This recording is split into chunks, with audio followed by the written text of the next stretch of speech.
This is the story of a half-baked god of death who sold himself to capitalism. He has to work as an exorcist and even carry a huge debt left behind by his father. This god of death has to do all sorts of jobs to make ends meet, from janitor, bodyguard, to even a male escort. Exactly today, this girl named Sakura thought that everything would change once she entered high school. But apparently, it didn't. The ghosts were still clinging to her in class. She and her friend talked about the student sitting next to Sakura who had been absent from school continuously. Surprisingly, he showed up today, but in a very strange outfit. This is Rin. However, only Sakura could see him, so she thought he was a ghost. Then he summoned a giant dog. Rin performed a ritual to guide it to the afterlife, and suddenly, it swallowed Rin whole and flew away. Sakura was watching, completely confused. Even after school, her brain still hadn't caught up. The next day, when Sakura arrived at school, she met Rin again. This time, it seemed like everyone could see him. The teacher asked about Rin wearing the wrong uniform, and Rin made an excuse that if he bought luxury items, he would be condemned to hell. On the rooftop, her friend Rika showed Sakura her newly bought phone. It wouldn't be anything special if there weren't a strange number constantly calling Rika. The voice kept urging her to go to the gymnasium. When Sakura looked over, she saw something suspicious emanating from the phone. In the following days, Rika couldn't take the disturbing phone calls anymore. Even after blocking the number, it somehow still kept calling. Just then, Rin passed by. He said there's a place that accepts such cases, behind the school in the garden. There's an unused thermometer box, just put in a request letter along with an offering, and the problem will be solved. Rika felt helpless, so she had no choice but to try it. As for me, I thought changing the SIM card would solve everything. When they put the offering into the box, Rin casually walked up and took the items out to eat. Sakura's two friends couldn't see anyone and thought it was a spirit, so they ran away. Only Sakura could see Rin, so she grabbed him and questioned him why he could appear and disappear like a ghost, and what that cloak was. Rin explained it was a cloak of the underworld, something that turns a human into a ghost-like form. Sakura understood that part temporarily, but she still questioned why Rin made up the request box and deceived them to get offerings. Rin said it was his way of making a living, and he still completed the requests written in the letters. At that moment, the phone Rika forgot rang. Rin sensed the lingering thoughts of an unrested spirit. He answered, and the spirit again asked him to go to the gym. However, they waited and no one came. Rin guessed the person had died before being able to arrive. He took out a spirit world tin can phone, a device used to communicate with spirits. Rin had bought it for 70 yen. He told Sakura to go home, he'd handle the rest. She offered to help, but he didn't need it. Just because she could see them doesn't mean she knew how to deal with them. Rin's job was to guide souls that couldn't move on toward reincarnation. Although he spoke coolly, he didn't have enough money to make the call, so he borrowed money from Sakura. They then proceeded to where the call came from. This space is called the Spirit Path, a realm that transcends time and space to connect with spirits. Rin made the call and found the ghost. That spirit had been repeating the same action every day. Rin would change that. He used this cloak. When a living person wears it, they become a ghost. When a dead person wears it, they become a ghost with a physical form, meaning ordinary people can also see them. They then transferred the ghost to the gym, just like he wanted. However, the ghost didn't remember who he was waiting for. If this kept up, he would remain attached to the mortal world forever. Just then, Teacher Suzuki showed up. After hearing about Rin's situation, he brought Rin some new clothes. Rin acted cold, but inside he was very happy. At that moment, the ghost kept staring at Rin's clothes. These clothes belonged to Teacher Suzuki's late friend. When Sakura asked for more details, the teacher explained that his friend also had the same name, Suzuki, so the two of them had accidentally worn each other's gym uniforms.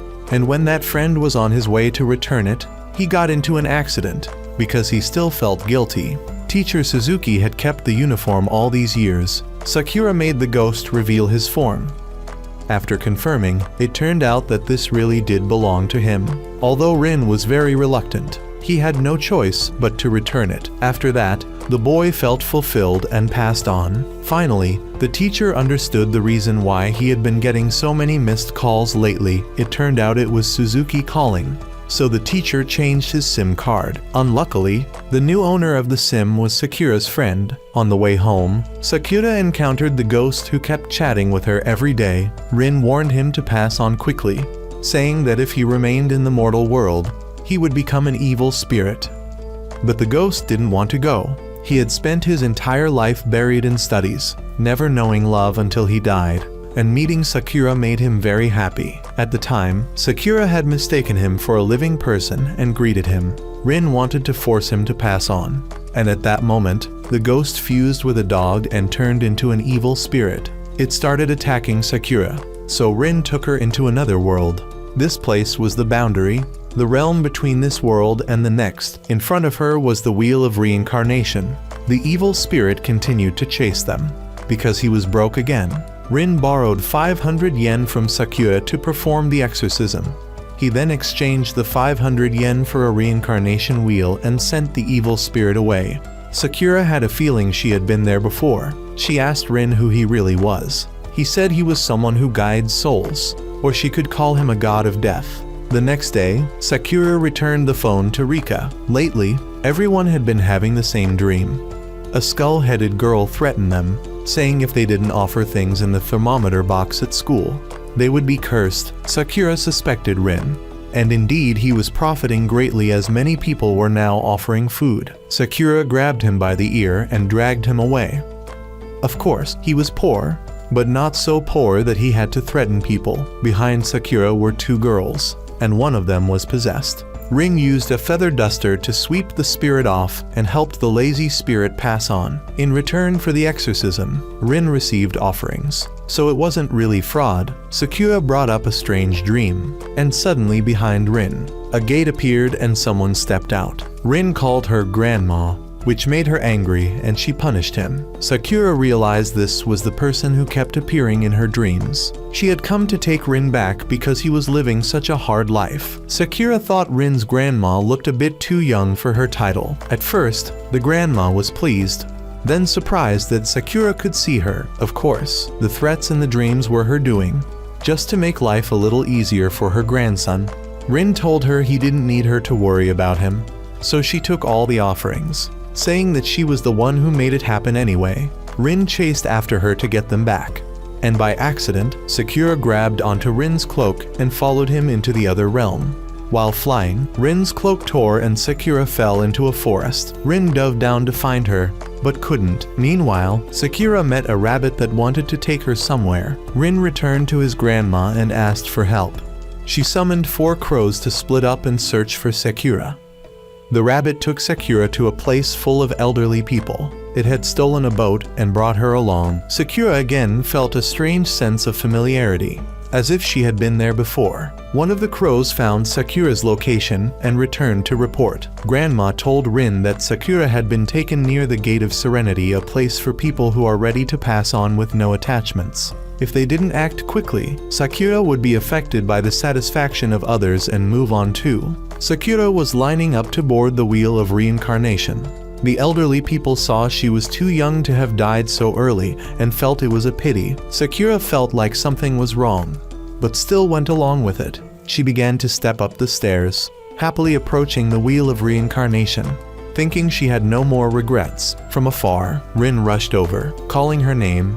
He was suddenly attacked. Sakura heard Rin's voice and began to have doubts. She held his cloak and remembered everything. She needed to return it to Rin, and so Sakura was sent back because she still had lingering attachments. Just before she hit the ground, Rin managed to catch her. The rabbit hadn't given up and continued its attack, scattering bubbles around them and causing them to explode. Then it used a giant carrot to attack. Since he didn't have his scythe, Rin used pepper powder to fight back. The rabbit countered and threw it all back at Rin. With no other choice, he had to use that thing.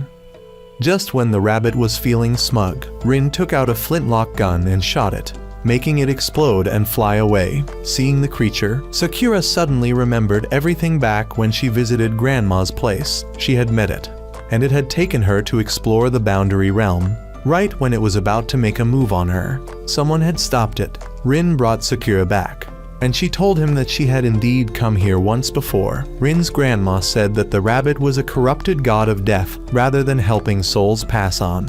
It lured people into dying to meet monthly quotas. When Sakura was little, she had been saved by someone who looked very much like Rin's grandma, and it was clearly her. Ever since being saved, Sakura had been able to see spirits.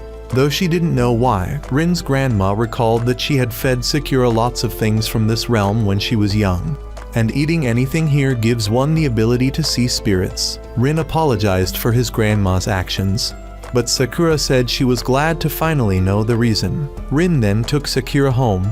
She asked why he didn't live with his grandma, and Rin said that his grandma was a god of death, while he was a human or something like that. That night, Sakura kept pondering what Rin had said. The first time they met, he told her he was a god of death, but now he said he wasn't. Curious, she asked Rin for a proper explanation the next day. So, 50 years ago, Rin's grandma was doing her usual duties, but because of her weakness for handsome men, she fell in love with a man who was about to die. He was very happy to meet such a beautiful woman at the end of his life, saying that even if he were to be reborn as a cockroach, it would be worth it.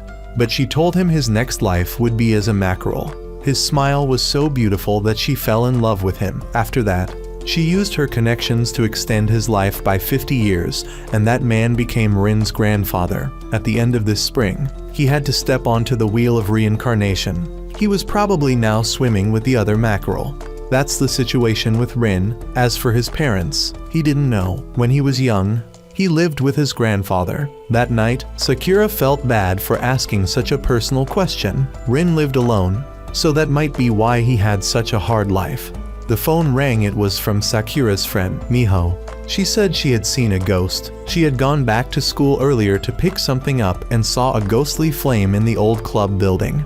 Even though she had run away, she wanted to go back and check again, so she asked Sakura to go with her the next day. The next day, the three of them went to the old building that was about to be demolished. A giant cat appeared and scared all three of them. Terrified, Miho and Rika ran away. Sakura was surprised that they could see it. Rin appeared and fought with the cat, eventually driving it away. That evening on the way home, Sakura encountered a black cat. Seeing that it was injured, she took it home, treated its wounds, and gave it food. When she left the room, the cat drank milk with its paws. When she returned, she saw it trying to carry off a bowl of rice. It jumped straight into a spiritual path, and Sakura chased after it. While chasing, she noticed that the cat seemed to be growing in size. The spirit path led to the old club building, and inside there were ghostly flames. Sakura burst in and found the cat bringing food back to Rin. Rin's poverty was on a whole other level. He was living in an abandoned building, using candles for light because he couldn't pay the electricity bill. When the school security guard showed up, Rin had to hide to avoid getting kicked out. He told the cat to leave because its job was done. The cat refused, saying that it had been ordered by Lady Tamaki, that is, Rin's grandma, to serve him. It even had a contract. The cat tribe's duty was always to assist gods of death, and its name was Rokuman. All Rin had to do was sign the contract, and it would serve him. Rin refused, saying he couldn't even take care of himself, let alone a cat. Both of them would just starve to death. Rokuman wouldn't accept that and tried everything to force Rin to sign. It used fingerprints from a doorknob and even threatened him, but Rin coldly rejected all of it and threw it away. Rin then took Sakura home through the spirit path. Rokuman was waiting there. It really cared about Rin. His grandfather had passed on, and his grandmother could no longer live in the human world. She had sworn only to stay in the human world until Rin's grandfather passed away. Besides that, Rin's grandma had another vow: she had to fulfill 10 times the KPI of a normal god of death in order to get married. If she failed, then her descendants would have to do it in her place. At that time, his grandmother happily agreed. Of course, she couldn't fulfill it, so Rin could be seen as repaying her debt. In addition, Rin was a half-god of death, being a hybrid between a god of death and a human. Although he was good at the tasks of a god of death, he had to use more tools than a normal god of death, and those tools were not cheap. Wanting to help Rin, Rokumin asked Sakura for a favor. The next day, she brought many people to the old club building. The plan was for Rokumin to appear and scare everyone. Then Rin would come to the rescue, and everyone would donate a lot of money to him. However, Rin stopped the scheme from behind the scenes. He had received a letter from his grandmother stating that Rokumin had been fired. She told him that Rokumin had come to him looking for a job. Rin had no choice but to refuse because he couldn't afford to feed it. Though a bit sad, Rokumin said it would do one last job before leaving, but Rin stopped it. Meanwhile, as Sakura was guiding the others, she saw Teacher Suzuki overseeing the demolition of the old building because it was too old. Suddenly, a swarm of rats appeared. Merging into a rat spirit, it attacked Sakura, and Rin quickly rushed in to take her away. He borrowed 500 yen from her to buy exorcism tools. But since she forgot her wallet, there was nothing they could do. Without tools, Rin couldn't do anything. Both were struck by the rat. From above, Rokumin went all out and crushed the rat, killing it. Rin was overjoyed at having saved 500 yen. In the end, the school decided to temporarily postpone the demolition of the building. Rokumin said goodbye to Rin, but Rin decided to keep him after all since when he had no money, he would need someone to help exorcise spirits. And so, in Rin's life of eating only 3 out of 9 meals, there was now one more companion. In the days that followed, Sakura's class buzzed with talk about a new transfer student. Outside, Rin received a letter asking for help. A ghost appeared above, crying for help. Rin flew up to ask what was wrong, but suddenly the ghost was attacked and vanished. Rin was also attacked. Holy ashes were thrown at him, weakening him, so he had to flee. At that moment, the ghost reappeared. It hadn't been exorcised, but had managed to escape.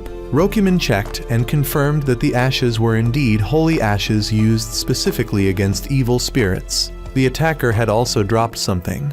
Rin checked. It was a photo of Sakura as a child. In class, the new student was Tsubasa. As soon as he arrived, he approached Sakura, but she didn't remember who he was. Tsubasa had great affection for Sakura. When he was young, he had to move frequently because of his family's work and couldn't make any friends. He could also see spirits, which made him uncomfortable. Meeting Sakura felt like he had found his soulmate. Back to the present, Tsubasa confessed to Sakura. The whole class buzzed because they thought Sakura was dating Rin. The two were always together.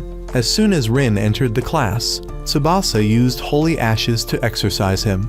Rin didn't care and returned the photo to him. Rin warned him about his method of exorcising spirits, but Tsubasa thought Rin was trying to steal Sakura. After school, Tsubasa invited Sakura to walk home together, but she ran off with Rin instead. She wanted to help him with today's request. He told her not to concern herself with his business and left. After that, Rin began working on the ghost's request.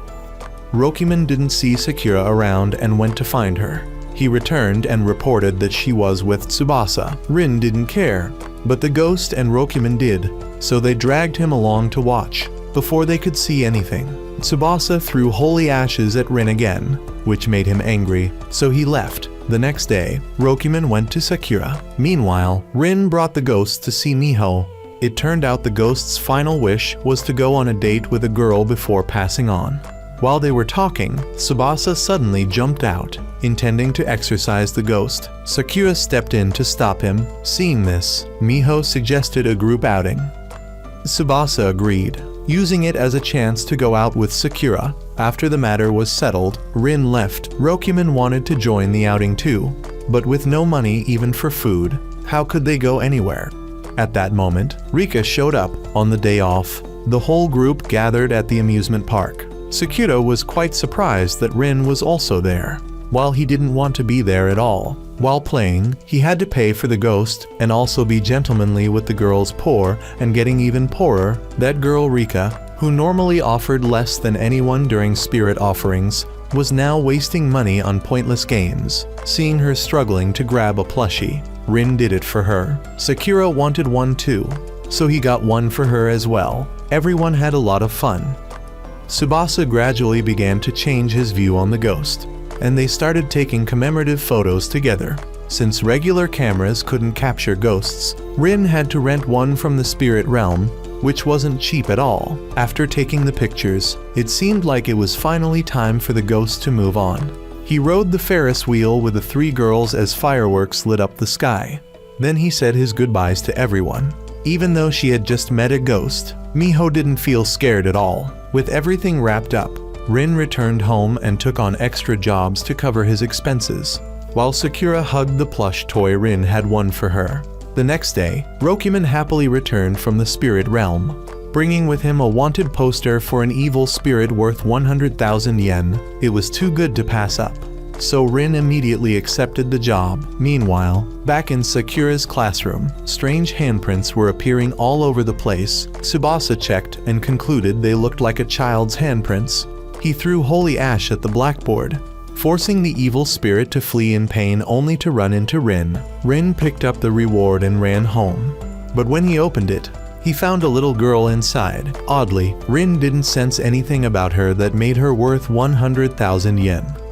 The girl introduced herself as Hanako, the famous toilet ghost. However, 5 years ago, she had been driven out of her favorite bathroom by none other than that cursed Tsubasa, forcing her to wander ever since. Rin told her she needed to pass on, but Hanako refused to do so until she got revenge on Tsubasa. After that, Hanako suddenly unleashed a suspicious amount of power. Someone was clearly supplying her with energy. Tsubasa tried throwing holy ash again, but Hanako blocked it. She tied him up with sanitary pads and flushed him away with toilet water.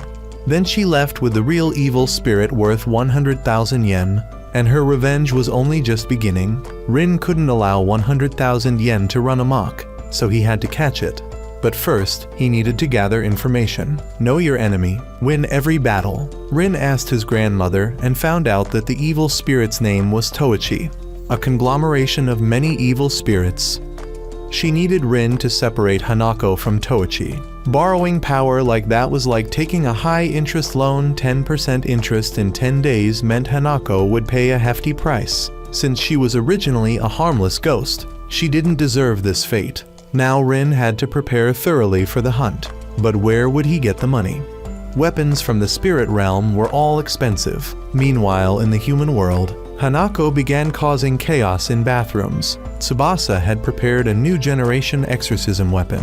As soon as he found Hanako, he opened fire non-stop. The girl ran out and called out to Toichi for help.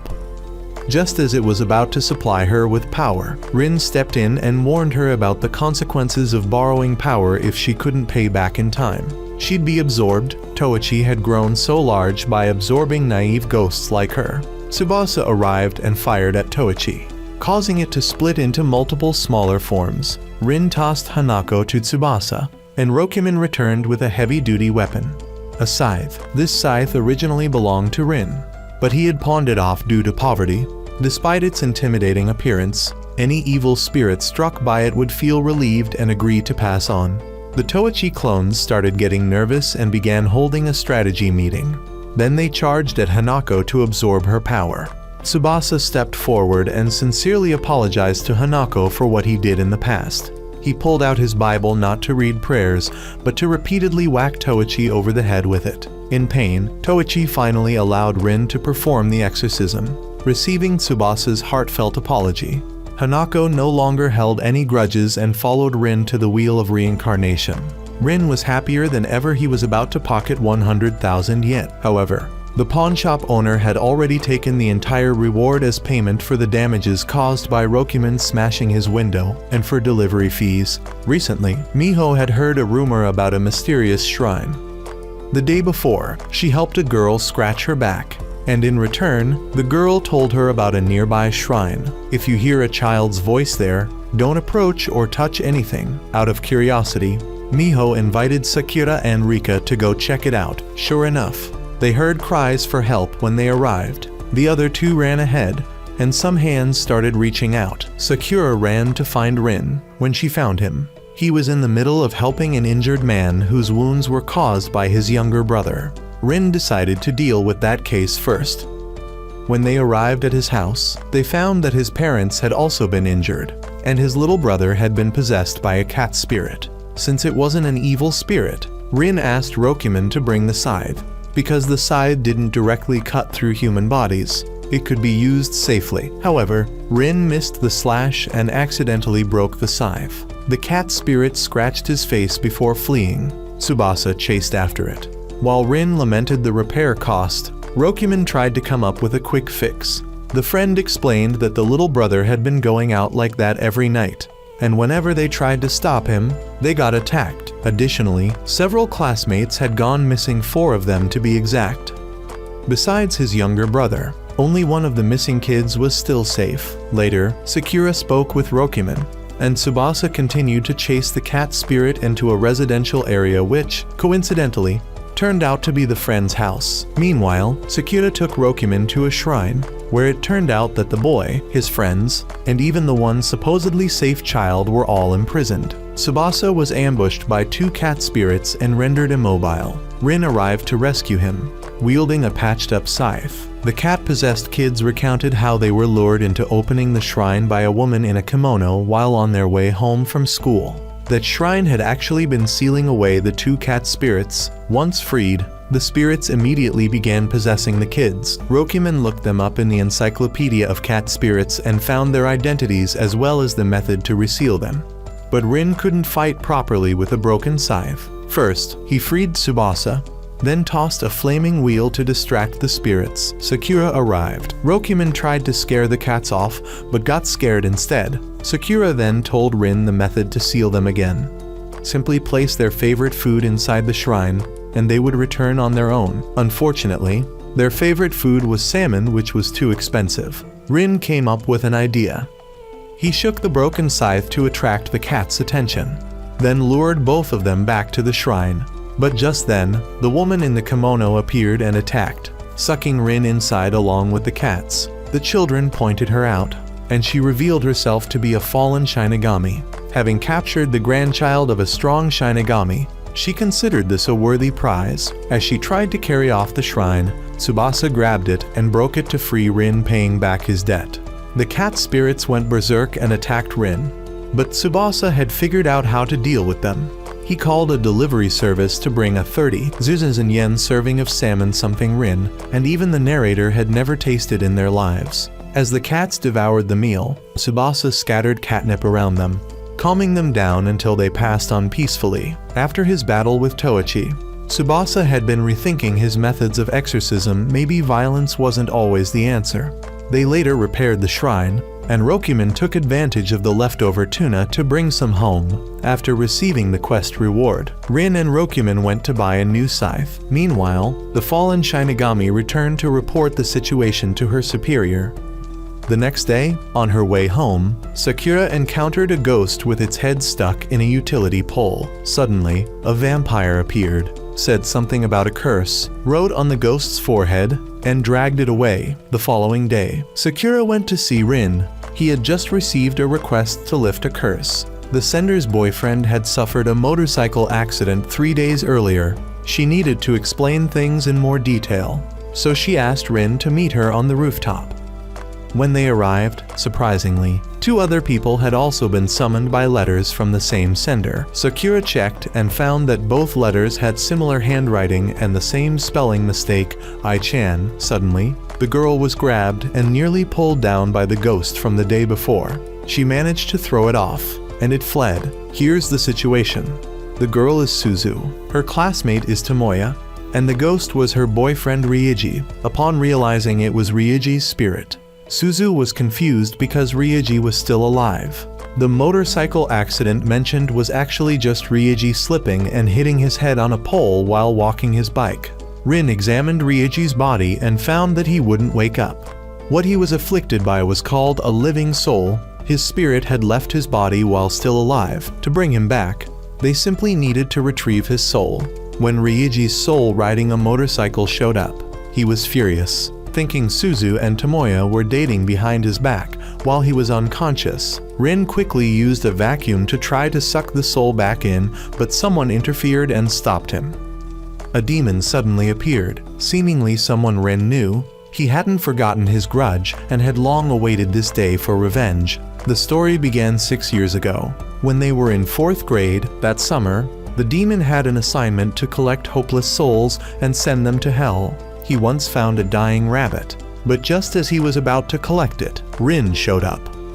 Back then, Rin was still financially well off because his grandfather was alive. Rin gave the rabbit a carrot, which instantly revived it. Furious, the demon tried to attack, but was easily repelled by Rin for the entire summer. Rin never let him collect a single soul. As a result, the demon was scolded and held back a grade, determined to get revenge at any cost. He now called himself Masato, though he even spelled his name wrong.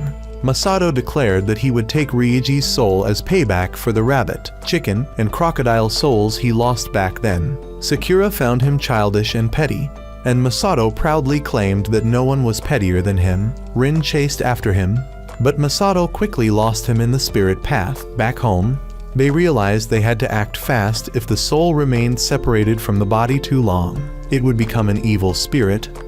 Rin agreed to take on the job for free, feeling personally responsible. Sakura found a card Masato had thrown out. Rokuman examined it and discovered it was Masato's bank card, with the pin written right on it. Jackpot. They planned to withdraw all his money. Sakura couldn't tell if Masato was truly that dumb or just pretending. The next day, Ryoji's soul began to curse Suzu, while she only got graffiti all over her notebooks. Tomoya got run over by a car. Enraged, Suzu declared she'd never forgive Ryoji. Hearing this, Ryoji grew dejected and ran off. Sakura chased after him to talk. Masato stoked the flames further by handing Ryoji a photoshopped picture of Suzu and Tomoya kissing. It was obviously fake, but Ryoji believed it. Rokuman revealed that Masato had cursed Ryoji using a charm even though the writing was incorrect. The curse still worked and was distorting Ryoji's mind. Masato then attacked Sakura, but Rin arrived just in time to save her. He had gone to the spirit realm and bought a charm to break the curse on Ryoji. Though freed, Ryoji couldn't forget what he'd done. Before being taken away, he asked Sakura to tell Suzu to throw it away. Masato took him, and Rin gave chase. Meanwhile, Sakura returned to Suzu to figure out what Ryoji meant. It turned out that day was Suzu's birthday, so the thing Ryoji mentioned might be a gift. Sakura went to the accident site for clues, while Rin pursued Masato to hell. There, he was chased by a demon for not having a demon passport. Fortunately, Rin used a nearby crate of bananas to evade capture. Sakura reached the utility pole involved in the accident. Rokuman used a special paper to make it speak, but all it did was angrily curse at a dog for constantly peeing on it. Thinking the dog might hold a clue, they visited its home, and sure enough, the dog had a habit of hoarding things, including Ryoji's gift. It was a pair of couple rings, something Suzu loved. She burst into tears beside Ryoji's body, but Sakura still felt something wasn't right. Ryoji's soul had looked so resigned. In hell, Masato led Rin into a chamber filled with jars containing Ryoji's soul. Rin, unsure which was the real one, attacked Masato instead. Masato dodged, and the stray attack shattered a window belonging to a nearby demon. Enraged, the demon began rampaging. Masato had lured Rin into a debt trap. Any damages incurred would be charged to the intruder, meaning Rin couldn't leave hell until the repairs were paid. Masato tossed away the jar with Ryoji's soul, while Sakura and Rokuman also arrived in hell. This was capitalist hell, where rising populations led to increased crime. And to streamline processing, the bureaucracy had built government buildings. It looked no different from the human world, with jobs and exams. They passed by the area Rin had damaged, and repairs looked costly. But Rokuman wasn't worried. He had Masato's card, though Sakura suspected it might be a trap. When Rokuman tried to withdraw money, the ATM lit up. Meanwhile, Rin continued being tricked by Masato and was slowly being pushed deeper into dead hell, where demons toiled endlessly with no return. Masato even stole Rin's weapon. Rin escaped and pursued him deeper as Masato continued his destruction. Just then, Sakura appeared with a massive pile of cash withdrawn from the ATM. Masato grinned. It was counterfeit money. If Rin used it, he'd be thrown into hell's prison.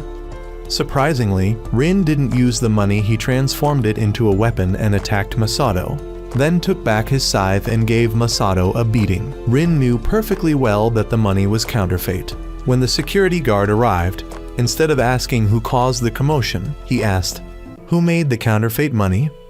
A very serious offense. Rokuman quickly pointed to Masato, but Rin stopped him and covered for him. In return for this kindness, Masato paid for the repairs in Rin's place. They succeeded in returning Ryuji, and Rin even praised Sakura for being a great help. The school festival began, gathering a huge crowd of both the living and the dead even objects. In class, Sakura asked Rin to help take out the trash, with Tsubasa trailing behind. While they were walking, Rin sensed something, and suddenly something flew out from the garbage and started causing chaos in the gym. Upon investigation, it turned out this entity had been causing trouble ever since the drama club cleaned out their old props. No matter how many times it was thrown away, it kept returning and attaching itself to people's heads. After examining it, Rin concluded it wasn't a vengeful spirit, but rather an object that had gained a soul after many years. Using an interdimensional seal, he discovered its desire. It was angry because its scene had been cut, and it wanted to perform its part. However, it couldn't remember any lines or which part it played, just that there was a pair of glass slippers among the props. They deduced it was from a Cinderella play, so they decided to reenact it. However, none of the girls wanted to wear the possessed wig. The club president volunteered, but the wig would only accept a girl, so it set its sights on Sakura, though she didn't know how to act. Sakura agreed if it would make the wig happy. Rin warned the wig to behave properly. The play began normally until the scene where the pumpkin carriage was summoned. The wig got angry and attacked Rin. He checked the script and noticed a few lines had been crossed out. When Sakura reviewed it, she realized the mistake. The carriage was so big back then they didn't need to bring in horses, and the wig had originally been used as a horse's tail. After that, they continued the play smoothly. Later, Rin sensed something again. While bringing offerings to the old school building, a pumpkin was already waiting there and asked Rin for help. Meanwhile, in class, Sakura overheard Miho and Rika talking about a girl who seemed to be talking to herself, meaning the other person must be a ghost. As soon as the word ghost was mentioned, Tsubasa showed up and started sprinkling holy ashes everywhere. The ghost fled, leaving behind a letter inviting the girl to the rooftop. Sakura followed and found the girl, Mary, being lured by the ghost to jump. Luckily, Rin arrived just in time to save her. The ghost turned out to be a corrupted Shinigami. Mary woke up with no memory of what happened. The person she was talking to had been a very popular senior in the past. He suddenly approached her today, but Rin regretfully informed her that the boy had already died. The pumpkin-headed figure was his true form. On his way to the Wheel of Reincarnation, he had been tricked by the corrupted Shinigami, who stole his face outside. The corrupted Shinigami was luring more girls and eventually took them all to a castle. Though Sakura was worried, Rin had anticipated this and was sure the Shinigami would return. Rin then disguised himself as a girl, as expected. The Shinigami came back when he saw the love letter Rin had written, thinking Sakura had written it, and tried to abduct her. Rin attacked him, and when everyone rushed in, they were all taken away. Note that ordinary people couldn't see anything. Rika and Miho only saw things in a vague, distorted way. Inside the castle, many fake Shinigami were gathered. Tsubasa had also been captured, along with the real Shinigami and Rokumen. The cage was too big, allowing Rokumen to escape and throw the magic staff to Rin. After a few flips, Rin used a spell to break everyone free. The corrupted Shinigami returned, and the senior was finally freed. All the girls swarmed to him. Rin then launched an attack on the Shinigami, teaming up with Rokumen to take down the underlings and then defeat the ringleader. The Shinigami rolled a giant pumpkin at Rin, but he quickly countered and sent it back, defeating him even in defeat. The Shinigami was smug because the girls, upon learning the senior had died, said they wanted to die with him. However, the senior declined, saying he only liked older women. With his plan ruined, the corrupted Shinigami perished as well. That evening, the senior thanked everyone and moved on to the afterlife, thanks to his maid outfit. Rin also won the Most Beautiful Girl award and received a prize of 12 boxes of instant noodles. Today, Rokumen went to school and learned that defeating a corrupted Shinigami would earn a reward. His teacher had caught a cold and passed it on to him, and when Rokumen returned to report to Rin, he infected him too. Sakura came to check on them, but since the illness only spreads among spirits, she had nothing to worry about. From the afterlife, 2 doctors sent by Rin's relatives came to treat him, but they were soon exposed as corrupted Shinigami. Rin defeated them and demanded to know who sent them. Though they didn't intend to speak, a threat of infection forced them to comply. Just as they were about to reveal the name, a kunai suddenly flew in and silenced them. Rokuman would take them away to claim the reward. That afternoon, Sakura told Tsubasa about how Rin had taken on his grandmother's debt. The next day, Rokuman returned in a panic. Someone had already spent the reward money, and now they owed even more. When Sakura visited, a flood of debt notices came crashing in. From inside appeared Sabato, Rin's father. He casually said, "I spent all the money you earned." It was clear the father and son weren't on good terms, and the debt Rin carried came from his father. Sabato had taken out loans using Rin's name through a joint liability scheme, meaning when the father couldn't pay, the son would be responsible. Sabato told Rin he shouldn't live so harshly here and should return to the afterlife to manage the family company instead. Wouldn't that be easier? At that moment, 2 Shinigami outside were rounding up people. Rin rushed out to save them, but his father snatched his scythe to rescue the 2 and revealed that he was the head of an illegal corrupted Shinigami company. He declared that Rin would eventually give up on the human world and return, and when that time came, he'd be waiting. Then he disappeared. Sakura was shocked that Rin's father was the leader of the corrupted Shinigami, those who steal lifespans just to meet quotas. Rin's condition worsened. When he went to rest, he found that his father had stolen even his one valuable mat. Determined, he set out to find his father, with Sakura and Tsubasa joining him. On the way, Sabato used that very mat to trap them. He also revealed that Rin's mother was still alive, despite previously claiming she had died. When Rin was little, celebrating with his grandparents over finally clearing their debts, his father had secretly stolen the child's savings. His grandmother had kicked him out. Now, they reached Sabato's shady company. Sakura asked what Rin's mother was like, but Rin didn't remember. Sabato then led them to meet her, but instead presented a lineup of countless foster mothers. He had organized a contest to find Rin's mother, but clearly, he was just using this to find a new wife.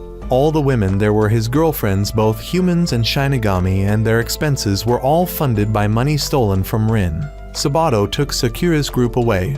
Now Rin had 2 choices: become a corrupted Shinigami, get married, and inherit the company, or let Tsubasa and Sakura be sent to the Wheel of Reincarnation. Rin vanished and ran off to search for them. Sakura was locked in a room where plush animals were preparing to celebrate the new company director and intended to use Rin's money to buy food. Surprisingly, the room wasn't locked, so Sakura escaped to find Rin. At the time, he was being hunted by other Shinigami. Just as he was surrounded, Tsubasa arrived to help. Rin left things to him and ran off, but Tsubasa got distracted by a love fortune booth. Meanwhile, Sakura, lost in the facility, stumbled upon 2 Shinigami delivering food for the party. Tsubasa joined her, and they reached the wedding venue. Rin continued fighting with his father. Sabato asked why Rin wouldn't accept the marriage. Did he have someone he secretly liked? The question hit a nerve, leaving Rin speechless. Sabato gave him a condition. If Rin won, he could leave, but if he lost, he had to marry and take over the company. He summoned a more advanced version of the Wheel of Fire than Rin's. Father and son stood on the battle stage. This wheel had a unique ability. It could absorb anything and convert it into its original monetary value. Clothes, the scythe, even Rin's pants were turned into cash. Tsubasa handed Rin a pile of company dishes to throw. After all, they were company property. While Sakura was watching, a seal showed up and returned Rokuman to her.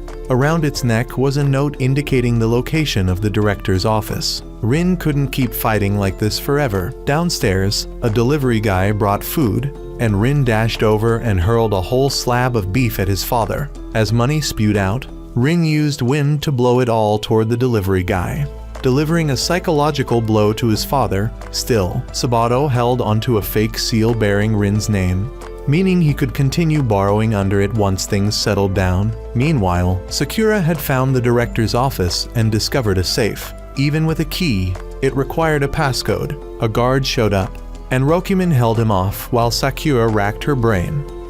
After a moment, she entered March 8th 10 Sabatu, Rin's father's name, and to her surprise, it worked. An alert was triggered, and all Shinigami were sent to hunt Sakura. Rin tried to rush off, but his father held him back to continue the fight.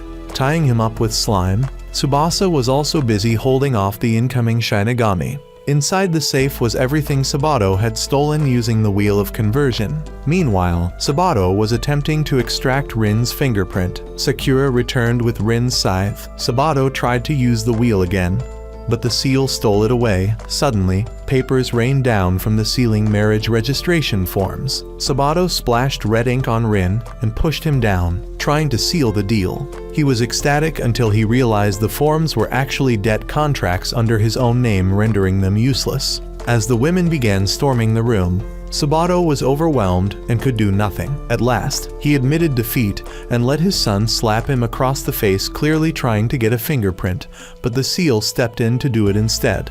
And that seal turned out to be Rin's grandmother. She dealt with all the women and declared that Rin and Sakura were dating. Rin was flustered. While Sakura stayed completely calm, Sabato then burst in, shattering the awkward silence. The group returned home, leaving the cleanup to Grandma. They reclaimed the money Sabato had stolen, the fake seal, and other items, even though Rin knew she had lied. He couldn't help but feel a bit conflicted. Sakura remained calm and emotionally restrained. But that night, she did feel relieved that Rin didn't end up getting married. Lately, some strange things had been happening. During the return of the mock exams, a poor student named Kira somehow scored a perfect 100. She credited it to a smart pen. Rumor had it that it wasn't sold in stores, but handed out at random by a mysterious man. Some students who scored perfect marks with it reportedly disappeared afterward. Kira didn't believe it until the pen dragged her away. Tsubasa gave chase. Outside, many people were being pulled through a portal by the pens. Rin flew in to investigate. While following the crowd, he was suddenly attacked by a girl who thought he was a corrupted Shinigami. Though Rin tried to explain, she wasn't the listening type, more like the type who lectures while attacking. Meanwhile, the real corrupted Shinigami appeared and lured people in. The girl and Rin launched an attack. He fled into a bag, and they chased him into a production factory in the afterlife, since capturing these guys meant earning a reward. Rin charged in and made quick work of things, saving the students. The girl was impressed by his strength and introduced herself as Ajiha, a Shinigami specializing in hunting corrupted ones. When Rin asked if she wanted to split the reward, she declined, and he disappeared immediately. He returned home with the reward and promised Rokuman a feast. Somehow, AJ had tracked him down. Thinking she had come to claim a share, Rin quickly hid the money. But Ajiha was actually there to ask for his help. She explained how the corrupted Shinigami company had been doing cruel, unethical things. She used to admire her older sister, who was also a hunter of corrupted Shinigami. But one day, her sister left to go after the ringleader and never came back. Just last month, she received a letter from her sister saying she had a boyfriend, and that boyfriend turned out to be Sabato. Ajiha was sure her sister had been seduced by that creepy old man. Rokuman tried to clarify that Sabato was Rin's father, but Rin quickly silenced him. Ajiha still had no idea, and she now needed Rin's help to defeat the leader of the corrupted Shinigami. Rin initially didn't want to get involved, but after receiving another letter from his father begging for money to court women, he promised to help Ajiha. Overjoyed, Ajiha grabbed his hand in gratitude right as Sakura happened to show up. Embarrassed, Ajiha fled, and Rin, not wanting to waste time explaining, just asked why Sakura had come. She said she felt like someone had been watching her all day. Just as she said it, a mini cameraman appeared outside. Rin caught it and realized someone from the afterlife was monitoring her. It then self-destructed. Rin promised to help her, and as it turns out, the one spying on Sakura was none other than Sabato, who wanted to see what kind of girl Rin liked so much. Meanwhile, Sakura was clearly still bothered by the hand-holding incident between Rin and Ajiha. Then, a massive number of spirits surrounded her. Rin geared up to find the one spying on her. But suddenly, space shifted, a spirit path opened up and called to him. Sensing trouble for Sakura, he jumped in. Sakura had gotten lost in the spirit realm, and the ghosts clung to her. begging for salvation. She kept walking but somehow circled back to the same place. Where an ATM stood, the ghosts told her that depositing 10,000 yen would let one spirit pass on.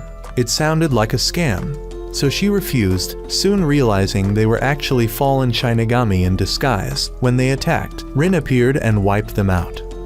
A blonde woman then showed up, introducing herself as Sabato's secretary and congratulating Sakura for passing the test. She presented them with a diamond ring as a wedding gift along with a 1 million yen debt note for it. Sakura declined, saying they were just classmates, clearly still holding a grudge over the hand-holding. Ageha then dropped in, and the secretary was shocked to see her. Rokuman explained that the hand-holding was simply Ageha asking Rin for help. During the ensuing battle, the secretary used smoke bombs to vanish, but Ageha sensed her and threw a coin attack that shattered her mask, revealing her to be Ageha's sister. Sabato arrived too.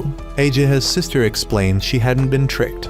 She genuinely fell for Sabato's looks during a battle. She didn't expect he'd turn out to be the CEO of an evil company. Seeing Rin and Sabato's interaction, she realized they were father and son. Furious at being played for a fool, Ageha attacked them all. Sabato used the chaos to steal the 1 million yen ring and left behind another debt note for Rin. All four chased after him. Sakura still suspected Ageha liked Rin. They entered a maze Sabato had designed. Ageha was lured into a wrong path and trapped. Rin told Rokuman to escort Sakura back, while he went to save Ageha. Ageha woke up trapped in a spider web, only to be rescued by a Shinigami who claimed to be an undercover agent in Sabato's company. He offered to work with her and asked her to sign a document. Trusting him, she signed it without question.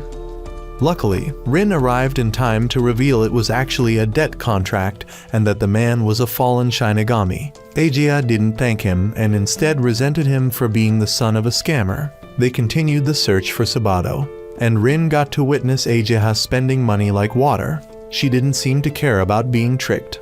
So Rin figured his help wasn't needed and left her to do what she wanted. Meanwhile, Sakura didn't return home instead. She went back to find Rin, but the town's residents began acting oddly, trying all sorts of ways to force wedding rings onto her. Then a flood of Rin lookalikes arrived, all trying to give her rings. The real Rin appeared and chased them away, then tried to place a ring on Sakura's finger. But her icy glare made him nervous, and it turned out he was also a fake. Rokuman asked Sakura what she liked about Rin, and she said she wasn't sure. Rokuman admitted it was understandable who would fall for a poor guy. Marrying him would mean sharing his debt. Sakura told him to stop babbling. The real Rin was suffering from a headache, not only dealing with the misunderstanding, but also having to shoulder a bunch of debt thanks to his father. Thinking about Sakura helped ease the stress slightly. Then he heard someone crying for help. Ageha was being attacked by a demon worth 1 million yen. Rin slashed it down in one blow. Debt cleared. Terrified, Ageha hugged him tightly, thinking she was going to die. Rokuman arrived right then, but at this point, no explanation would be believable. Sakura and Rokuman left the two alone. That night, Rin couldn't sleep. During summer break, Sakura went to the pool with Kira and Miho. There, she saw a ghost, a very energetic girl who kept trying to communicate with the living. After returning from the pool, Sakura wanted to find Rin to tell him, but remembering the scene of them hugging made her hesitate. Tsubasa appeared and offered to help her, but he ended up getting heatstroke because he didn't wear a hat. Meanwhile, Rin was meeting with a client. The girl told him that she had gone to the amusement park with her boyfriend, and after they went through the haunted house, nothing seemed wrong at first. But when they came out, her boyfriend looked like this. He seemed to have had his soul sucked out. At that moment, Ageha sent a letter asking Rin to come to the amusement park because she had important information, though it sounded like something that would cost him money. Meanwhile, Sakura told Tsubasa about the ghost. When he saw Sakura in a swimsuit, he got extremely excited and invited her to the amusement park to investigate. According to the rumors they heard, the ghost might be Rina, a rising idol who died in an accident just before she was supposed to perform at the park. Tsubasa immediately assumed the girl was an evil spirit and tried to exorcise her quickly so he could have more time to hang out with Sakura. Rina got angry and left. Rin had just met up with Ageha, and from her outfit it was obvious she just wanted to have fun. but when she said the haunted house was connected to a fallen Shinigami, he reluctantly agreed to come along. Just as they entered, Sakura and Tsubasa arrived. Tsubasa claimed to have found clues about Rina and said she was hiding in the haunted house, but in truth, it was just a pretext to be with Sakura. They all went inside, but Sakura, being used to seeing ghosts, wasn't fazed by the scares. She spotted the real ghost, who ran away. Tsubasa grabbed Sakura's hand and chased after it. Acting like a happy couple, suddenly, his soul got pulled out, and he tripped. Rin, hiding nearby, didn't understand why those two were even there. Tsubasa angrily threw his sandals around. While Sakura got separated from him while chasing the ghost, Rin ended up getting hit by one of Tsubasa's attacks. Ageha took the opportunity to tie up Rokumin and head off on her own. When Rin regained consciousness, he found himself at the bottom of a well with Ageha. Though she did get a little handsy, she had figured out the core issue. Every time a guy felt joyful from protecting his girlfriend, something was pulling out their soul. Suddenly, a spider startled Ageha and she jumped into Rin's arms. Whether by coincidence or fate, Sakura arrived at that moment and saw the whole thing. One misunderstanding stacked upon another. Rin tried to explain. Ageha got mad because he ignored her, and she summoned a bunch of gravestones that ended up scattering everyone. Rin confronted Sakura and explained everything, that he was working on a case and that only those with impure hearts were getting their souls taken. The three spirits behind Sakura also agreed with Rin. As for whether he had impure thoughts while alone with Ageha, that was up to her to judge. The three spirits didn't believe him and were suddenly pulled away. Fortunately, they escaped thanks to Ageha dealing with the corrupted Shinigami. Rin and Ageha then went to search for the others. Meanwhile, Rina had been trying to sing to get people's attention, but no one could hear her, which made her angry enough to turn into a vengeful spirit and start firing off electricity. One bolt hit the haunted house, causing a blackout across the park. Rin shielded Sakura, while Ageha and Tsubasa hugged each other by mistake, thinking the other was someone else. They were briefly happy only to immediately have their souls snatched. Rin rushed in to save them, and Rokumin had finally found the culprit. They all sat down to talk. The culprit turned out to be a lonely virgin boy who had never experienced a date with a girl. He had died before getting the chance to go to an amusement park with a girl and ended up trapped in the haunted house. Seeing so many couples being affectionate made his jealousy pile up, so he started messing with them for fun. The corrupted Shinigami were actually his friends and had been helping him out. Outside, Rina was furiously shouting through a loudspeaker, demanding people to pay attention to her. Rin rushed out and asked for her autograph, which calmed her down. Then, the haunted house boy brought out all the people whose souls he had snatched so they could also ask for Rina's autograph. All she ever wanted was attention. However, after signing autographs, she refused to pass on her true wish was to go to Hollywood. Yeah, sounds like she's not moving on anytime soon. At that moment, the haunted house boy came out and confessed his feelings to Rina. He had always admired her from afar, but never dared approach because he didn't think he was worthy. But now, he finally had the courage. When Rina took off her glasses, she turned out to be exactly Sakura's type, a handsome guy, so she announced her retirement and moved on peacefully with him. That night, both Rin and Sakura had thoughts weighing on their minds. Ever since Rin saved her from the demon, Ageha had always been thinking about him. But to be sure of her feelings, she decided to confirm it for herself. At school, Rin was starving because he hadn't received any request letters or offerings. As he was deep in thought, Ageha suddenly appeared and hugged him from behind. She needed confirmation. Sakura happened to witness the whole thing. Well, no point in explaining anything now. The next day, Rin tried to talk to Sakura, but she treated him like he was invisible. Meanwhile, Ageha prepared a lunchbox for Rin. She planned to win over his stomach first, since the way to a man's heart is through his stomach. While flying, she was suddenly attacked by Tsubasa, who mistook her for an evil spirit. Upon hearing her plan, he promised to help once Rin was out of the picture.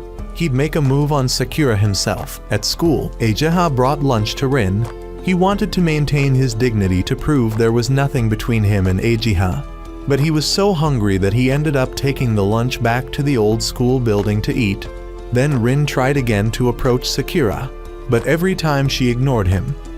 Tsubasa showed up trying to matchmake Rin and Agia. Rin explained they weren't dating, saying he hated her was going too far. But just then Sakura passed by. So he does like her, huh? Rin had no idea why Sakura always showed up at the worst possible moments. At lunch, Rin was determined to talk to her. Rokumin arrived carrying another lunch Ageha had made. Tsubasa fanned the flames, making things even more chaotic. Rin explained it was just a thank you gift, but what kind of gift is full of hearts like this? Rin wished they could just be alone. Meanwhile, Ageha got a call from her grandmother, who told her she'd brought the wrong lunchbox. The one she gave Rin was actually the wish lunchbox, which would grant any wish. But the one who fulfills it is an evil spirit who trades the soul for the power to grant it. When Ageha arrived at school, everyone had already been teleported out of the classroom, only Rin and Sakura remained. She explained everything to Tsubasa, who panicked and tried to find a way in before Rin made any weird wishes with Sakura. Inside, the evil spirit appeared and offered Rin 3 wishes. He had already used one, with 2 remaining. But Rin ignored it and focused on explaining things to Sakura. He and Ageha were just friends, nothing more. Sakura casually replied, "Yeah, so what?" Rin realized they were never really anything to begin with, so why was he explaining? He just felt like she was mad and didn't want to talk to him. He truly had no idea what she was thinking. The spirit kept talking behind him, annoying Rin until he told it to shut up, which triggered the second wish. It then pushed further, offering to help him understand what Sakura was thinking. Rin started to waver, but just then Ageha and the others broke through the door and destroyed the spirit.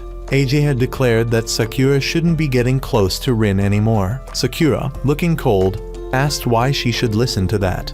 Ageha got flustered. She hadn't thought they might actually be dating, and that she was the third wheel, so she ran off. Sakura didn't understand why, but when Ageha said not to get close to Rin, her heart resisted. Meanwhile, Ageha, in her moment of heartbreak, got another call from her grandmother. As for Tsubasa, he was still fuming, thinking something must have happened between Rin and Sakura when they were alone. Suddenly, the evil spirits that hadn't been fully destroyed began running wild, granting wishes by exploiting people's emotions. One of them targeted Tsubasa, tempting him into making a wish. Ageha rushed in and dealt with it, then continued going after the rest. The spirit found a heartbroken girl, who then made the final wish.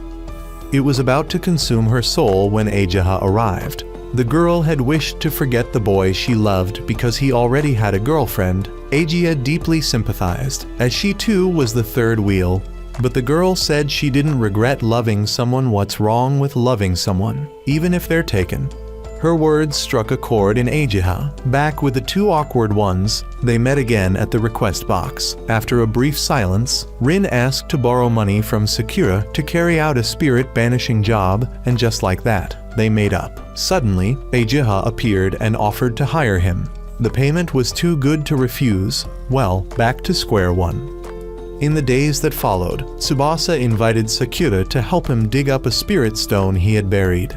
The reason he asked her was because he had buried it under the haunted cedar tree at their old elementary school, where the 2 of them had once studied together. It was a huge tree in the schoolyard, and the nostalgic feeling made Sakura agree to go with him. Tsubasa planned to use this chance as a date with her. Miho and Rika asked Rin if he wasn't going to do anything, but he was still busy just trying to make ends meet. On their day off, Tsubasa and Sakura met at the elementary school. Tsubasa tried to act gentlemanly, but Sakura told him to hurry up.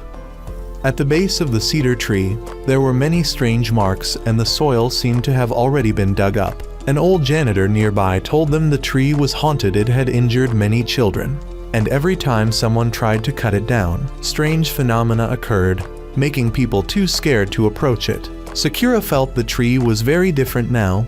When she was a child, it had felt warm and comforting to be near. From behind, a sudden attack came. A vengeful spirit using a giant yo-yo. Tsubasa refused to fight a kid, but he soon noticed the spirit stone embedded in the yo-yo. It seemed to have been defiled. The spirit hurled Tsubasa away. Sakura realized the spirit was Yuta, a boy she used to play with as a child who had died in an accident. She tried to bring back his memories, and just as he started to remember, Tsubasa hit him on the head with his holy book, causing Yuta to go berserk and attack wildly. The yo-yo flew straight at Sakura, but Rin appeared just in time to knock it away. Yuta, now furious, believed Sakura was his enemy. Back then, yo-yo battles were really popular at school, and Yuta was like a top-ranking pro fighting in a beginner zone. He could pull off any move, from Dragon Awakens to Hourglass Spin. But then he started flipping up girls' skirts with his yo-yo. Sakura stepped in to stop him, which made him hold a grudge. Could it be that what he regretted most was never flipping Sakura's skirt? At that moment, Rin flew beside Yuta and used a separation incense stick. It cost 20 yen and could split a vengeful spirit from the host. Since Rin had earlier noticed two voices inside Yuta, soon after, the spirit flew out and possessed Tsubasa's spirit stone. Holy ashes had no effect on it. So Rokuman offered the separation incense stick again, this time at 2,000 yen, 100 times the original price. With no other choice, Tsubasa used it and successfully retrieved his stone. What Yuta regretted most was hidden under the tree. It was Sakura's yo-yo. Back then, out of frustration, he had stolen it and buried it there. Though he was hard to deal with, he had always been a good kid who helped his friends. Yuta wanted to return the yo-yo to Sakura, and once she accepted it, he moved on peacefully. Afterward, the group went out to eat. A week passed, and Tsubasa was still bitter that his plan to go out with Sakura had been ruined by Rin and the spirit. Although he recovered the spirit stone, it was tainted and would only attract more spirits. Just as he was stuck not knowing what to do, Masato appeared, taking advantage of his resentment, and handed him a curse book that, when used with the spirit stone, would create a curse aimed at Rin. However, Tsubasa hadn't sunk that low. He threw a trash can at Masato, chased him off, and tossed the book away. Meanwhile, Rin, after a long wait, finally received an offering of preserved peaches, something he'd always wanted to try. Though he didn't dare eat it, he decided he would give it to Sakura as a gift, since she had helped him a lot, and also because he owed her a ton of money, including interest. While Tsubasa was still brooding, Sakura came to him and gave him some snacks, of course, with no hidden meaning, since her mom had made a whole bunch, leaving him disappointed. She also returned the curse book, thinking it was his. From afar, Rin came with the peach box to gift her, but Tsubasa's jealousy unintentionally triggered a lightning curse from the book, striking Rin and damaging the peach gift. Tsubasa panicked, threw the book away, and ran, angry at himself for being so petty over a guy who was broke. He even blamed Rin for using his poverty to get closer to Sakura. But then he accidentally touched the curse book again when Rokuman came to return it.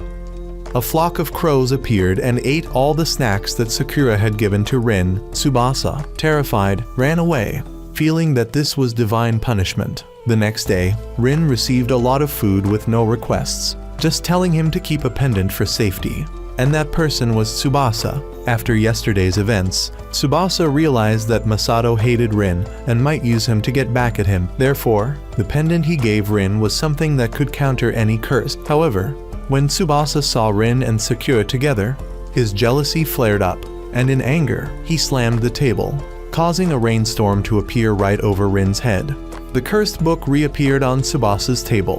Rin realized he had been cursed. Sakura came to ask for Tsubasa's help, telling him that cursing others was really bad. Tsubasa felt guilty, afraid that if Sakura found out it was him, she would hate him. Tsubasa ran off to deal with Masato. First, he went to the shrine and burned the book, then went to find Masato. Unexpectedly, the book fell on Rokuman's head.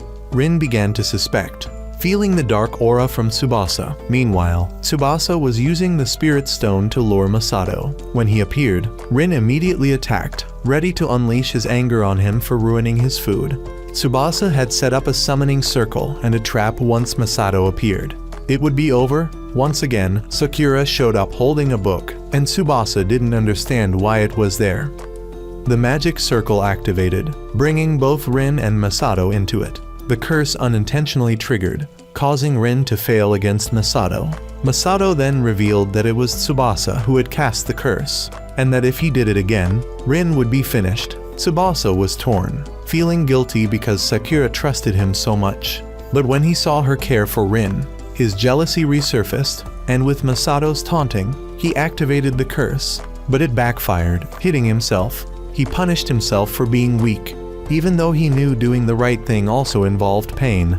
He then dropped a large piece of tofu on himself, giving Rin a hearty meal. The self-imposed curse helped purify the spirit stone a little, and with a few more repetitions, it would be fully cleansed. Masato returned to taunt Tsubasa, saying that now if he cursed anyone other than himself, the spirit stone would be tainted again, and Tsubasa would be sent to hell. Rin realized this, and just as Tsubasa was about to curse Masato, he threw the anti-curse pendant at Masato, causing Tsubasa to be hit. Thanks to that, the spirit stone was cleansed. Tsubasa summoned battle spirits to help him, and together they overwhelmed Masato, forcing him to flee. Tsubasa then apologized to Rin for what he had done, not caring if he got free meals, so they went out to eat together. Meanwhile, in the realm of the gods, Ageha was chasing a fallen death god when she encountered a man among their ranks. He was a reaper clerk named Kine. Kine scolded Ageha for ruining his plan, asking why she had bothered with these low-level grunts when she could have just let them escape and followed them to find the leader's company. Humiliated, she introduced herself, and Kine mocked her more, saying that her family had disowned her and her older sister wasn't much better, running off with a man. They were both useless. Her self-esteem shattered. Ageha cried to Rin. Death gods were invisible to ordinary people, and those who could see them found them troublesome. She told Rin about her encounter with Kine. Unlike death gods, reaper clerks were responsible for managing the records to ensure no one died with unspent life. Of course, Kine despised fallen death gods and also knew Rin. Just as she finished speaking, Kine appeared. He was Rin's creditor, and with a huge debt he owed, Rin would never be able to repay it in his lifetime. So Kine had come to take Rin's remaining lifespan as payment. Rin didn't remember owing him anything, so Kine reminded him that when his mother divorced and remarried, the man she married turned out to be Rin's father. He had swindled money from both mother and son, leaving behind a pile of worthless collateral. And then, unable to afford high school, Rin had missed out on his dream.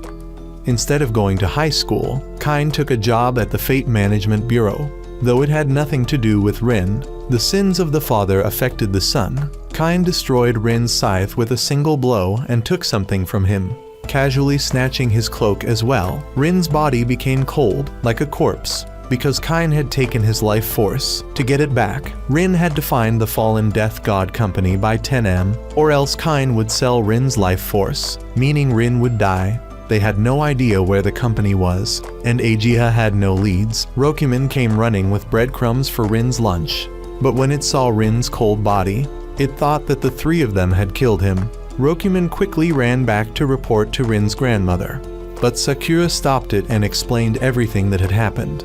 They needed Rokumen to lead them to the realm, but Rin's soul told them to stay behind because only he knew how to handle this situation. However, once they entered the spiritual realm, everyone followed him. In reality, Rin only wanted someone to guard his body, and now he was in a very unfortunate situation. At the realm, they reached the Fate Management Bureau where Kine worked, but the guards wouldn't let them in and were ready to attack. The group ran off but got separated from Rin. His soul was being drawn towards the cycle of reincarnation. Luckily, someone saved Rin just before he passed on. The woman then led the group to her home. The villa was large but lacked lights due to a power cut. It was so dark that she spilled tea on Tsubasa. She remembered that her son had brought home something useful, and she took out Rin's life force, using it as a makeshift lamp. Rin tried to stop her, but just then, Kine returned, and his mother had ordered sushi. She was the one who had been deceived by Sabato, still unaware and proudly mentioning that he sent her love letters every month. Upon inspection, all the letters asked for money, and he even had the audacity to take pictures with his girlfriend while continuing to ask for funds, much like a blood-sucking leech. Despite this, Kine's mother still believed it was a legitimate job. Rin wanted to speak up but was stopped by Kine, fearing it would hurt his mother. Sabato's company, the Fallen Death God Company, was established after he deceived Kine's mother for money, making her the largest shareholder. Sakura also proved that the debt papers with Rin's seal were fake, but Kine didn't care and dragged Rin outside. Leaving the others locked in the shed, Kine fought Rin outside, and inside the shed, Sakura found a sealed box for Rin with a note saying it was for him. Rokuman saw that only Rin could open it, and that such sealed items were usually powerful weapons or tools. They had to find Rin quickly. Ageha then broke the door and escaped, while the life force remained with Kain's mother. During the battle outside, Kain kept targeting Rin's cloak because it was the only thing preventing his soul from being sucked into the reincarnation cycle. For those who forgot, the cloak allowed the living to become ghosts, and ghosts wearing it became tangible. Rokuman brought the items, and Rin remembered that it was a birthday gift from his grandmother. But it had been stolen by his father before he could open it as a child. Seizing the opportunity, Rin called out for the weapon. But inside was only a ring. Kain attacked Rokuman, causing everything to fall. He then seized Rin's cloak and forced him into the reincarnation cycle. Rokuman tried to help by passing the ring to Sakura, and as Rin touched it, the three of them were sent somewhere else. Ageha and Tsubasa were worried, thinking they had passed on. But Kain was not so sure. If he remembered correctly, that ring was the Judgment Ring, a tool only saints above the god level possessed. Its power was to bring the user to the one who caused all the trouble for the owner, meaning Rin's father. Meanwhile, Rin was bowing his head, apologizing to Sakura for thinking she had been drawn into the reincarnation cycle with him. After a while, they heard Kain's mother's voice, and it turned out they were in Kain's house. Sabato had come to borrow money from her, and when he found out there was none, he suggested selling Kain's life force. Rin punched his father and forced him to return the debt papers. Just as Kain's group returned, he became furious upon seeing the old man, Sabato, deceiving his mother, and his mother even stepped forward to protect Sabato. At that moment, Ageha boldly entered and acted flirtatiously in front of Kain's mother, who surprisingly didn't get angry and believed they were just siblings. They were both scheming to deceive Kain's mother for money. Taking advantage of the chaos, Rin snatched back his life force, but Kain noticed and attacked. However, the Judgment Ring protected him. Then the true opportunists appeared. Sabato and Ageha shamelessly stole items and fled, despite the house already being poor. It was now also robbed. However, when they reached the gate, Kain intercepted them, and it turned out the life force was a fake to lure Sabato out. He had hidden the real one in an important place. Sakura suspected it was in the shed, so they headed there to search. Kain stopped them, and Rin stepped forward to confront him.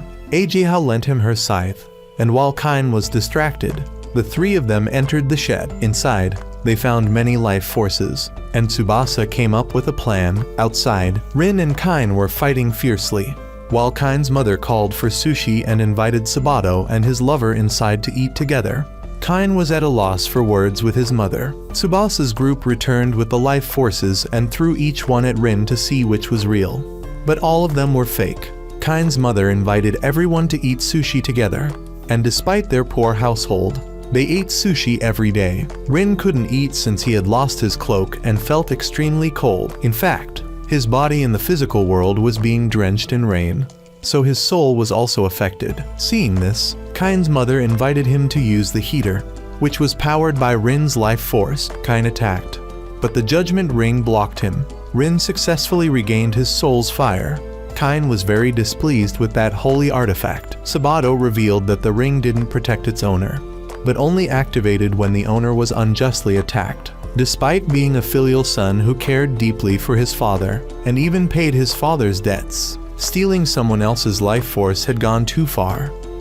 Kain had reached his limit and, despite holding back for his mother's sake, couldn't anymore. He exposed Sabato's true nature to his mother. But the old man fled. Tsubasa's group chased him, but they lost track of him. In fact, he hadn't run away, but had returned to continue stealing. Rin and Kain saw through this trick, and Rin used the Judgment Ring to capture both Sabato and Ageha. However, they managed to escape, leaving their loot behind. In the end, they couldn't do anything to Sabato, and Kain couldn't catch Rin either because of the protective ring. He decided to temporarily let Rin go. Kain's mother then bought expensive melons and invited everyone to eat, which might explain why their family was so poor. Later, the ring no longer led Rin to Sabato, as the old man had done something to constantly shift his position. Recently, strange spirits had been appearing in Sakura's house, something she normally wouldn't pay attention to, but the number was so unusual that she couldn't ignore it. The next day, she told Rin about it and asked him to come check her house. Rin promised to help, and they agreed to meet after school. Though Rin looked cold on the outside, inside he was as happy as if it were a festival. Tsubasa sensed something was wrong. In the afternoon, Sakura turned down an invitation to hang out with Miho and Rika and went home to prepare. Meanwhile, Rin was hesitating between 2 boxes of fruit to decide which would make a better gift. Rokuman called him back, saying there was an auction for death tools today and they might find something useful. Tsubasa declined to join and suggested Rokuman go in his place. Ageha appeared, inviting Rin to go together, but he used smoke bombs to escape. Tsubasa shared his suspicions with Rokuman and Ageha, and to figure out where Rin was going, Rokuman used magic threads to trace Rin's path. Meanwhile, Sakura was cleaning her room, thinking this was the first time a boy had come to her room. Shortly after, the doorbell rang, and when she opened the door, the whole group was waiting outside. Tsubasa gave her flowers, and Rin handed her a box of fruit. Sakura told him not to be so polite, so he put it away and decided to eat it himself. Ageha appeared too, as she wore a Demon World ribbon that worked like Rin's cloak. They went into Sakura's room to investigate. Ageha thought the problem could be solved by simply eliminating it, without needing to investigate further, but Rin didn't find it that simple. At first glance, Sakura's house seemed like an ordinary one, with ghosts appearing as a common occurrence in any house, so it wasn't something to worry about unless you're watching this and checking if someone is behind you. However, the frequent appearances of spirits had only started recently, meaning there was something in the house before that kept them away. Ageha found it too annoying and summoned a dog to chase the spirits, but it ended up chasing her as well. Rin decided to deal with this issue. But first, he had to handle these two. In the spirit realm, Rin's grandmother was hosting an auction, and by the end of the session, she still hadn't seen her grandson. Back in the human world, Rin took out several sample tools. First, he summoned an artificial evil spirit to fight a real evil spirit, but it switched to attacking Tsubasa and carried him away. As for Ageha, Rin used a magic pen to draw a path that sent her away as well. After that, they both returned, and Rin used more tools to drive them off. He then used sealing ice to cover the house, preventing them from coming back. Finally, he had time to deal with Sakura's situation. He asked her to recall if she had thrown anything away or broken something recently. Looking at Rin's sample tools, Sakura remembered that she had once gone out with her grandmother, and when she returned to the human world, she had been given a sample of some sort. She took out an hourglass, but it used to have multiple colors, and now it was entirely black. Rin immediately recognized it as an exorcism hourglass and explained that the black color meant it had expired. All they needed to do was replace the sand. After changing the sand, the spirits immediately fled, and it would remain effective for the next 10 years. However, Ageha and Tsubasa accidentally broke the hourglass. Furious, Rin hit both of them on the head. With no other choice, Rin shamelessly went to ask his grandmother. She told him that the item had stopped being made as a sample and was now a main product, and naturally, it wasn't cheap 20,000 yen. Rin reluctantly bought it, planning to ask Sakura to pay him back, but seeing her smile, he decided to continue munching on his bread. Recently, there had been a shocking event in the spirit realm. The reward money for the Fate Management Bureau had been stolen, and the transporter kind was facing a major issue. They issued a search warrant for the suitcase. The group noticed that it looked exactly like the one Rin had. He admitted that it had been there when he woke up, and when he opened it, it was full of money. Rin nearly fainted from the amount, the largest sum he'd ever seen in his life. Rokuman suggested they take some and burn the rest, then escape abroad. Rin, though poor, wasn't greedy. Kain appeared demanding the money back, something Rin hadn't taken, and the evidence was undeniable. Suddenly, a puff of smoke appeared, taking Rin and the money away. How could he explain himself now? Kain angrily pursued Rin, and Sakura was suspicious. If Rin really had stolen it, staying behind would be too obvious. Indeed, the mastermind behind this was Masato. He was actually a victim in this case. The story was that once, he came to the spirit realm to buy fireworks for a prank. But as he was leaving, a Ferrari sped toward him, crashing into him. That was when the suitcase was swapped. Masato didn't know and placed it in Rin's room, where it would explode like fireworks. However, he figured it wasn't such a bad thing. When Kain arrived, he handcuffed Rin along with the suitcase. Rin wasn't stupid. He shouted, "Run, boss!" and dragged Masato along, so someone else would take the blame. Back in the spirit realm, they weren't sure if this was the stolen money, so they needed to check the spot where Masato was hit by the Ferrari. The fireworks shop owner came forward to testify that Masato had indeed had an accident, as he had come to buy fireworks the day before without paying and even threw fireworks at the shop owner. So being hit by the car seemed like karma. As for Kain, Sakura asked how the money had been stolen, recalling the moment when Kain went to withdraw the money and left with the suitcase. There was a van selling suitcases that passed by at the same time. Just then, an explosion had caused a commotion, making people panic and crash into Kain. When he regained consciousness, there were many suitcases around, meaning it could have been swapped while he was unconscious. The group went to the scene and met Rin, but Kain didn't care for explanations and rushed to attack. Masato tried to attack from behind, but Rokuman and Ageha stopped him.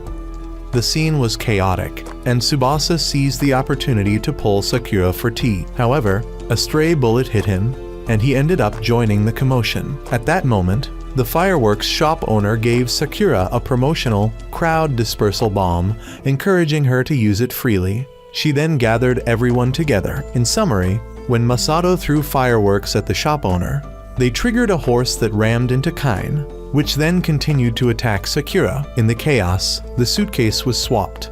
Everything was Masato's fault. Ageha made Kain apologize for the misunderstanding, but his pride wouldn't allow it. Just then, Masato turned on them and snatched the suitcase. He wasn't after money but wanted to make Rin suffer. He scattered the money and planned to burn it. But the suitcase suddenly bit him, as Rin had preemptively placed a sticker on it. Depending on the type of sticker, it would have different effects. And since Rin had applied the guard dog sticker, the suitcase relentlessly attacked Masato. With that, everything was settled. Kain tried to apologize, but Rin took 10,000 yen as payment for retrieving the items and the sticker. That way, they owed nothing to each other, and Kain left. Back home, Rokuman calculated that the sticker only cost 10 yen, while Rin ended up spending 10,000. Christmas was approaching, and Ageha was busy preparing a romantic dinner for her and Rin. She had bought a lot of things and was even tricked into buying a dubious item that promised to strengthen her bond with her lover.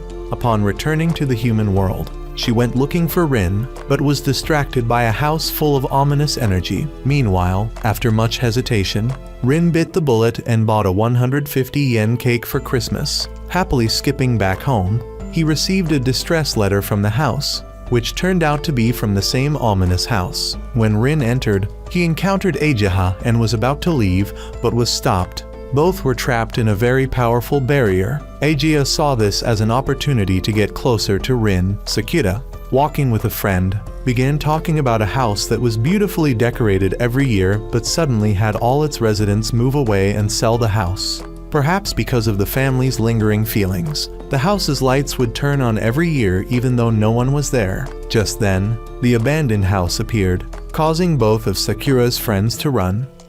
Hearing a noise, Sakura went to investigate, only to meet Ageha and Rin, and she was unintentionally trapped with them. They checked the surroundings and found no spirits in need of exorcism. So the issue lay with the house. Sakura mentioned a rumor, and Tsubasa appeared, explaining that the owner of the house was celebrating Christmas elsewhere, and the house needed to be offered to every year for the spirits to move on. He had been hired to do this, but the offerings had been left outside. In short, the house just wanted to experience a warm Christmas, so they decided to host it there. They decorated it beautifully, but they were missing a cake. Rin grew uneasy because cakes were expensive, and now they had to divide one among everyone. Before they could bring it out, they needed to find a way to get Tsubasa's food outside. Although no one could go outside, objects could. Ageha used her side to hook it, but it accidentally sliced through the chicken box. And then the dogs and cats ate everything. Ageha and Tsubasa blamed each other. Rin, gritting his teeth, brought out the cake. The house was content and the spirits moved on with the cake, leaving Rin heartbroken. Tsubasa scolded Rin for not bringing it out sooner. but he didn't understand Rin's financial struggles. Hearing this, Sakura offered to invite him to her house, but the others stopped her and suggested holding the Christmas party at Rin's place instead. After a hearty meal, they played a game of cards, with a rule that the loser had to follow the winner's orders. Aegeia was determined to win and kick everyone out to be alone with Rin. In the first round, Rokuman won and Aegeia lost. It asked her to buy drinks. In the next round, Aegeia lost again, and she had to buy food. Several rounds later, she continued to lose. Everyone advised her to stop, but she stubbornly kept playing. Rokuman won again and asked her to buy a cake. Aegeia grudgingly went out to buy it. Snow began to fall as Aegeia walked alone. She stumbled and felt lonely, questioning what she had done wrong when she only wanted to be alone with Rin. As she cried by herself, Rin appeared and draped a scarf over her, a scarf that Sakura's mother had knitted for everyone. Aegeia was overjoyed. Later, they all shared the cake, and the anime series ended here, though there were still 2 more parts for you to find and watch.